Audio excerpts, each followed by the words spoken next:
Hello, welcome to another episode of Family Twist, where we unravel the intricate and often unexpected stories of family, identity, and personal discovery.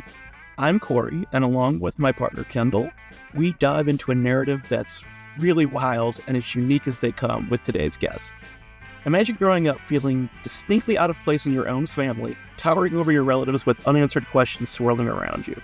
Our guest Lauren brings humor to her journey of self-discovery, from suspecting she's a Viking to facing the bewildering world of DNA tests.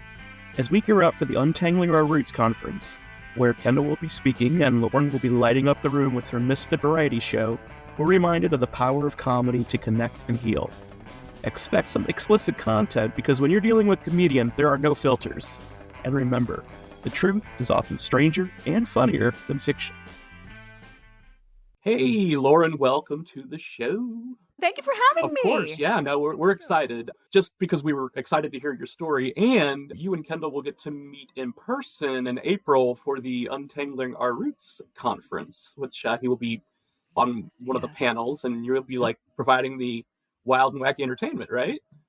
Yeah, we're going to have a Misfit variety show, Ancestry.comedy edition, open mic, and I'll be emceeing that and also doing some bits from the show as well. Awesome. That's going to be great. So before we get into your comedy, which I definitely want to talk about because we're huge comedy fans over here, love to hear a little bit about your donor conception history. Well, I never knew, but I knew something was up, but then you don't know. I was basically gaslit for my whole life because I didn't look like my family at all, like in such an extreme way. Because, like, as we know, like back in the day, they weren't like sorting through a catalog. They just like walked into the doctor's office and got jizz from whatever med student who needed $20. Mm-hmm. So by random chance, they ended up with tall, fair English sperm, and I am and they are short, like dark little Italians. So it was like super extreme. I was like skipping around like Will Ferrell and Elf amongst the little Lilliputians. My feet were hanging off the bed. My clothes didn't fit because they didn't understand that someone was taller. Like my mom couldn't conceive in her head that how tall I was. Up until a few years ago, I never had sleeves for a jacket that came down to my wrists. Like I didn't understand. It's a weird concept. What that meant. So, and then I was like, I'd always ask because people would be like, "Oh, is she adopted?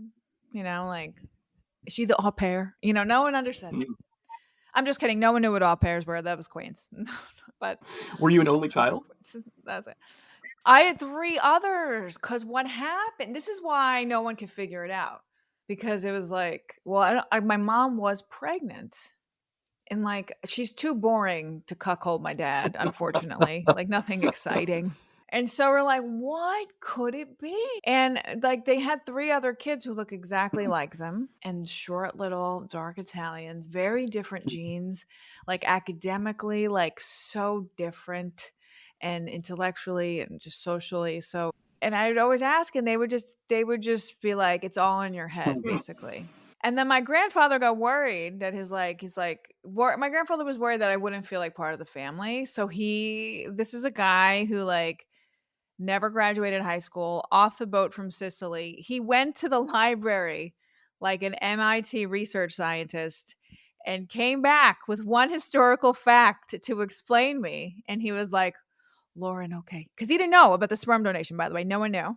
It's a huge secret. So he didn't know. So he was just trying to make me feel better. And he was like, okay, Lauren, this is how you came to be. The Vikings invaded Sicily. So I'm walking around like a fucking moron telling everyone I'm a fucking Viking. I like was in Bergen and I'm sitting there like, oh, my Viking roots, like a fucking idiot. Anyway, I don't need to tell you guys. This is not, we jest, but it's not great for my mental health and my self-esteem. So how did you so did you take a DNA test? Is that how you found out? That's how I found. So it was like, I didn't know what it was. And as soon as someone mentioned it, I like ran and got it. But, however, I didn't understand the results. And in fact, I put them on Facebook because I thought it was such a joke. I was like, look at this. I guess I really am adopted. Ha ha ha. Because my mine was from England and northern Italy, and my brothers were from Sicily and Greece. And my mom was in the comments being like, end this shit now. Oh, okay. Like, stop it. You are mine. Stop this stuff. Guilting me like I'm doing Right. something wrong because I'm hot on the trail. So it didn't and I was like, anyway, this is not accurate, right? This is a bunch of bullshit. So then I didn't understand it. So I went away. 3 years passed by. And then I'm in Mount Kenya. And I'm sitting across from a PhD in genetics. And I told him about it. And he was like, siblings are different, but not by that much. And so I came back. Now this is where it gets crazy. Oh, this is where it gets crazy. Okay.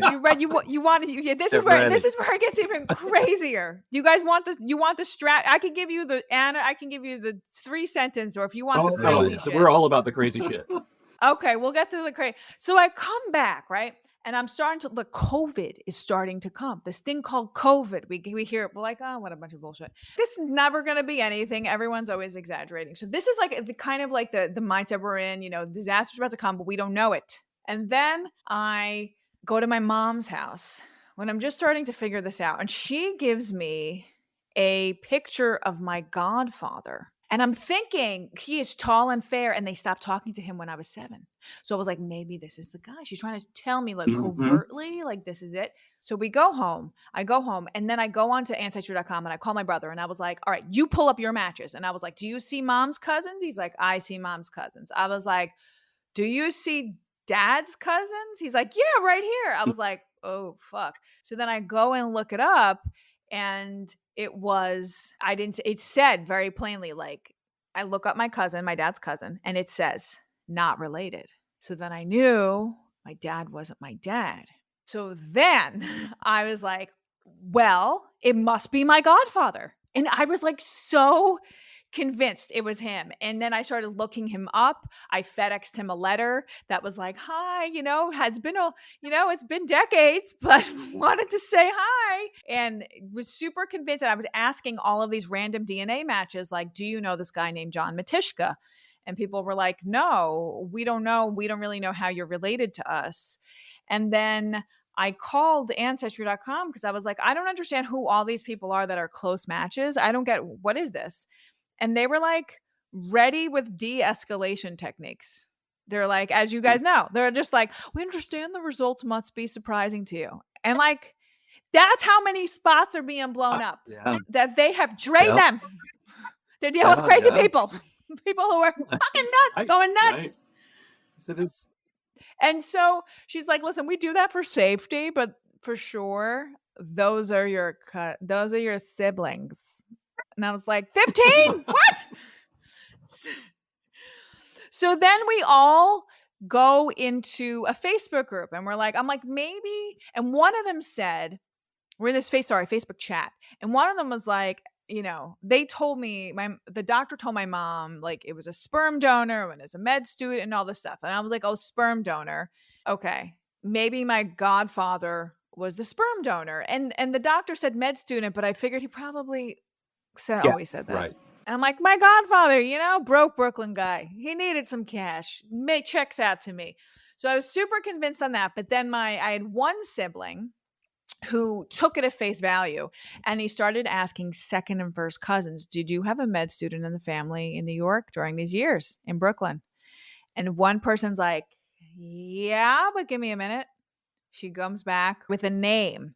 So we got the name, and then he noticed that there was an obituary attached to another cousin. So the obituary lists the entire family line. And so we knew his name, and then we found his daughter, found her on Facebook, scroll down 5 seconds later, and we have her wedding pictures, and then we have pictures of our genetic father. Wow.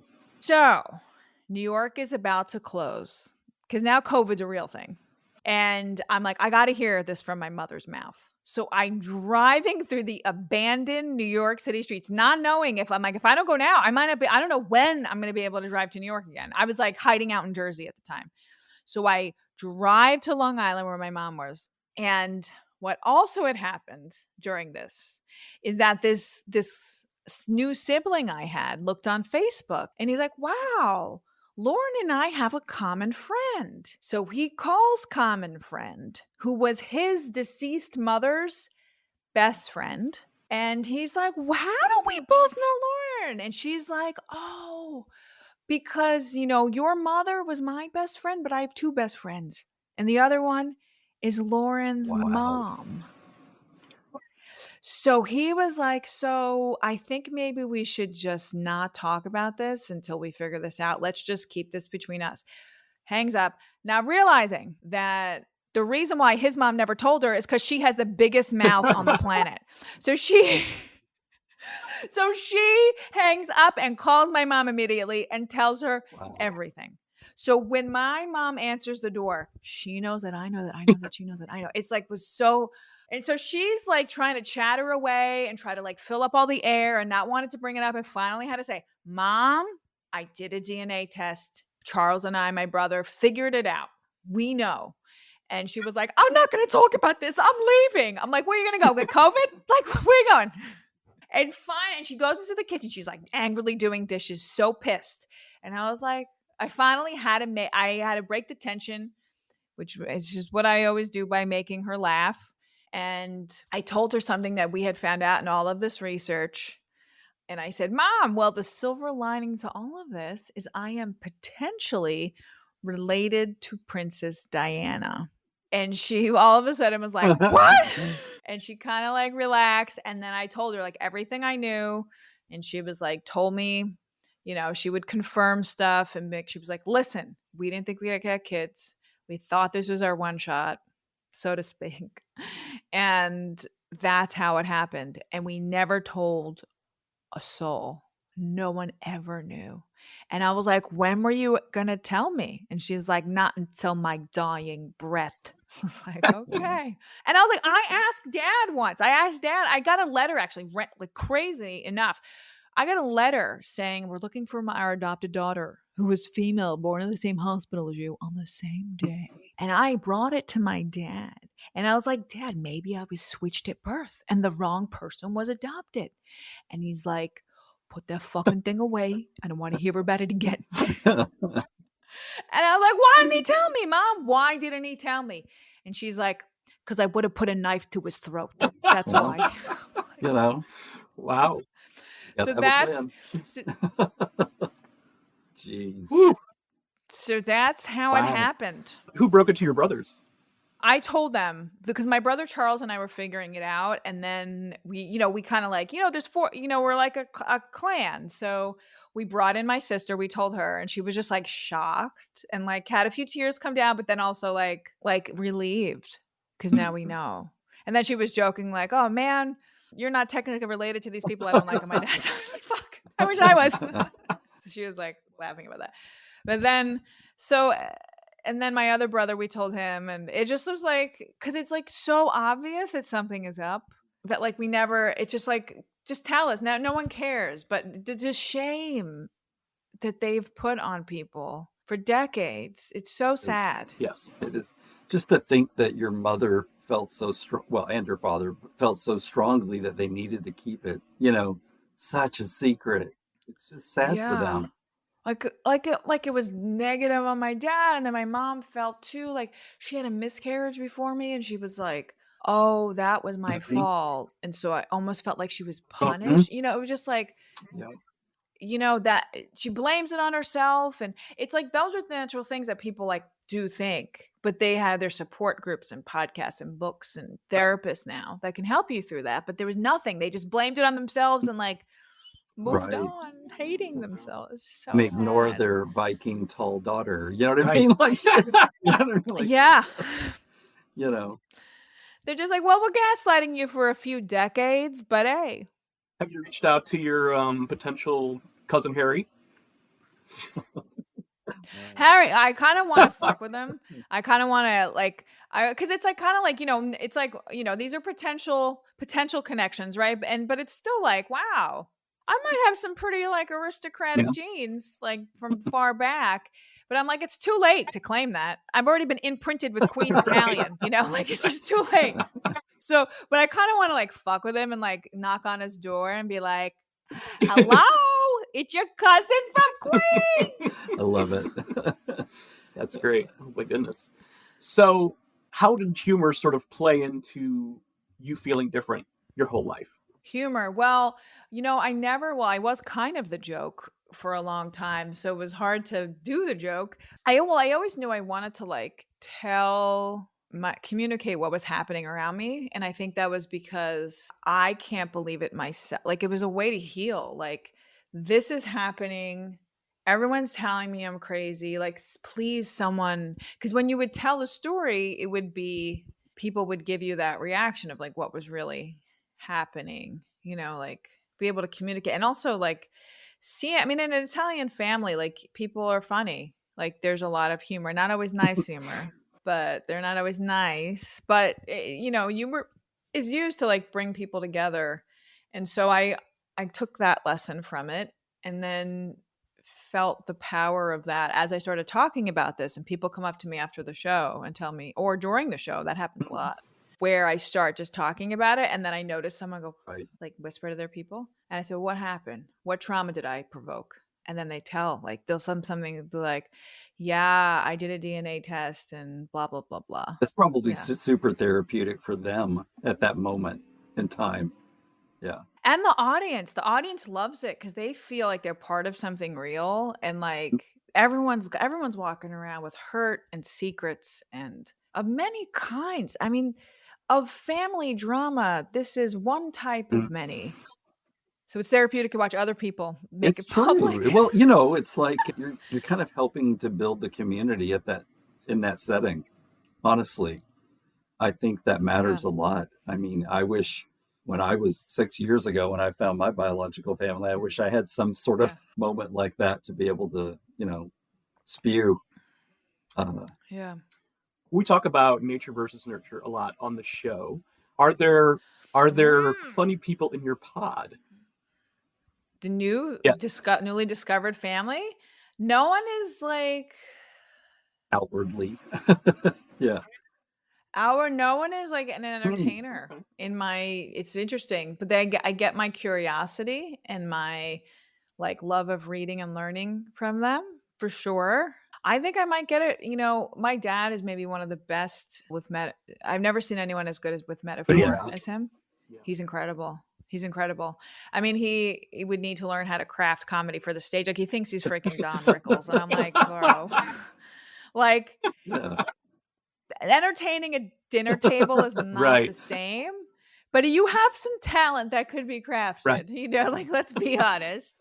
But so I think I do get but I think the earnestness comes like my earnestness comes from like I'm pretty people describe what anything I do as heartwarmingly irreverent. And so I'm very like I'll say some pretty hard things or reverent things, but like I'll joke about my dad's balls and Yeah. things like that and contemplate if he loves me, love that I wouldn't exist. Anyway, Right. things like Sure. that. Sure. but I do it from I never want anyone to feel bad. So that's where I'm different. The irreverent comes from my Italian side, but the not wanting people to feel bad I feel like is from my Spencer side. Spencer. Interesting. Yes. So it's the Spencer. combination of nature versus nurture that makes up the comedy of Lauren. I think so. Now that we analyze, I've never been asked this. This is interesting. We are halfway through this roller coaster of an episode. If you're enjoying Lauren's incredible story and finding comfort, laughter, or even just a sense of camaraderie in the bizarre twists of life, we'd love your support. Hit subscribe, leave us a review, and share this episode with friends who might appreciate the beauty in life's unexpected turns. Your engagement helps us keep bringing these stories to light, and who knows, maybe you'll help someone discover a part of themselves they've been searching for. Stay with us for the second half. You don't want to miss what's coming up next with Lauren. We reopened Pandora's box a lot on this show, and we don't know how to close it. Yeah, Apologies in advance. Okay, but I will say this, and I don't know how to. Maybe you could help me understand how to even talk about this. The thing that I wish I don't know how to communicate it. It's called genealogical bewilderment. It's a thing that's debated, but I feel it hard. Like I didn't know what I look like until I met my biological father. And I almost, because you create for people who don't know about this, is like, if you don't know where you come from, you can't create in your mind the image of yourself because you don't know where you're from or who to bounce it on. You're creating images based on people you look at. So mine was like a little like Italian, and I, never knew my body in space. I would bang my head on a lot of things because I thought I was shorter. Even buying myself the wrong clothes. I was buying myself clothes that were too small. Then I like met my biological father and I met his eyes and it was the happiest moment of my life. As I was like, I know where I come from now. And I like felt my body in space. It was almost like one of those cartoons, like where like the black and white becomes color. And I know I stood next to him. I have the same body type. And we're both like, actually, I could say my humor, the irreverent a little bit comes from Jim because he says things that are just like off. He'll just like he'll throw out something that's like crazy. Like, and that's how I do it sometimes, comedy, I'll just throw out like something that's crazy. People are like, what? And we both have similar personalities. It's fucking nuts. Both carry a black backpack. But anyway, how do you describe genealogical bewilderment? Do you even believe in it? And how do you explain this to people? That is a good question. I don't know that I've given it much thought just because I know my family. I've always known, who they are and everything, and we look like each other, and it's not been a thing for me. Then you mentioned you've met your biological father. How did he come to find out that there was this pod out there? Well, the second cousin who told us his name asked him like, listen, is this cool? Can I tell him? And he was like, all right, let's do it. Wow. So we contacted him and he thinks it's funny. He's like me. He thinks the whole thing's a hoot.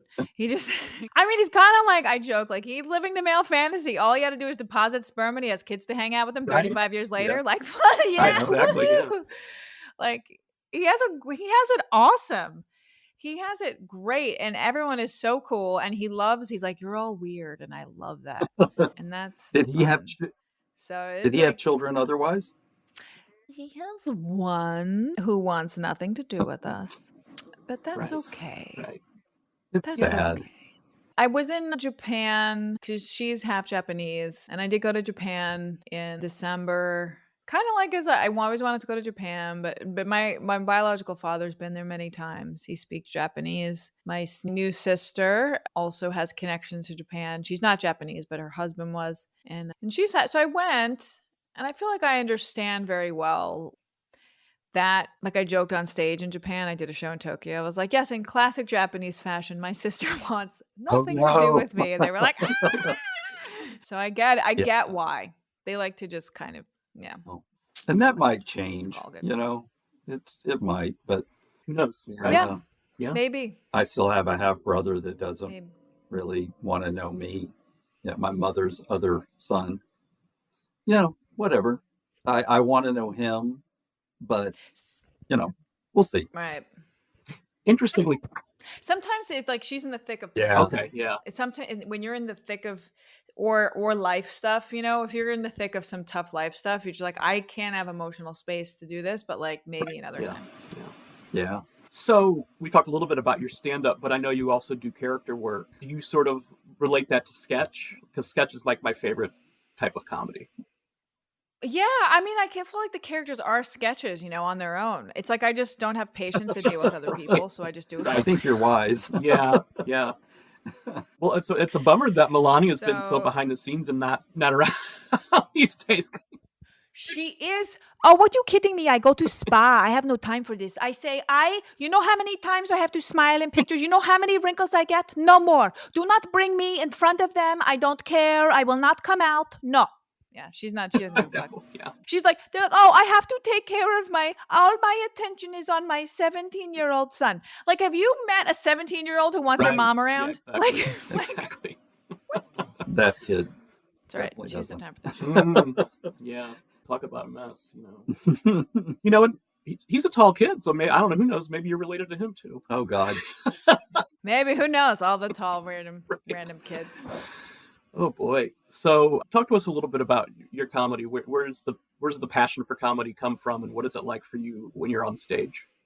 Well, I love really just bringing people together through laughter. And so I love being on stage and sort of bringing the room, into one entity and being able to bring us on a journey a comedic journey. That's what my passion is. Have you performed for like a full audience of people in the community? I haven't. So this will be fun. Yeah, interesting, new. I have. So we'll see how it goes. I mean, I don't even. It's fun. I'm just a little nervous because I'm like I don't know the right words. So. Yeah, it's going to be an interesting experience. But the way that the folks from Right to Know describe it, their conference last year was just like a level of like ease and comfort and because everybody, you're not having to like break the ice with anybody because everybody's got their own fucked up story, you know? Yeah. We're like united in drama. Yes, exactly. Yes. Yeah. I love those family secrets. Yeah. Yep.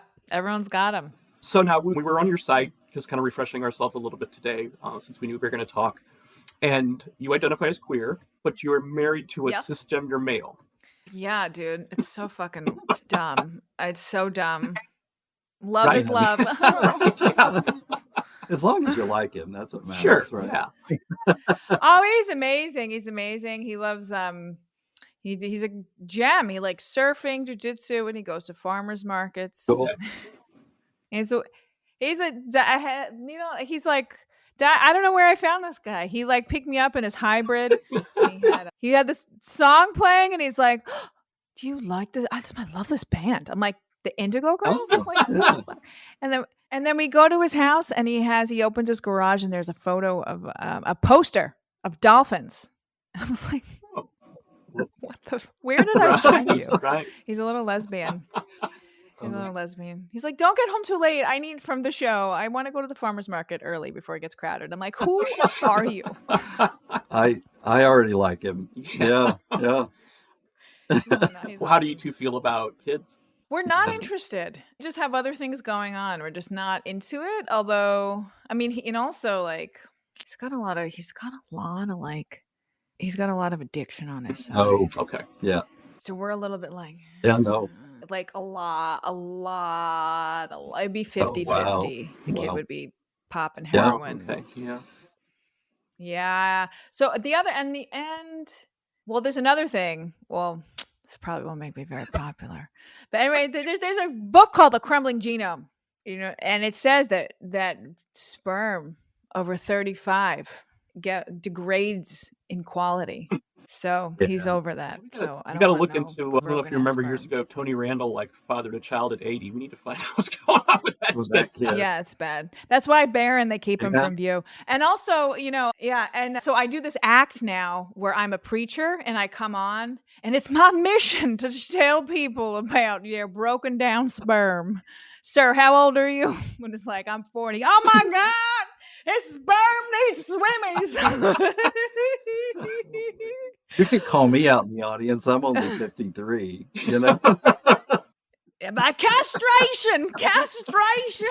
Oh, wow. And then that's, maybe the assisted reproduction people might appreciate, because women are constantly shamed over 35.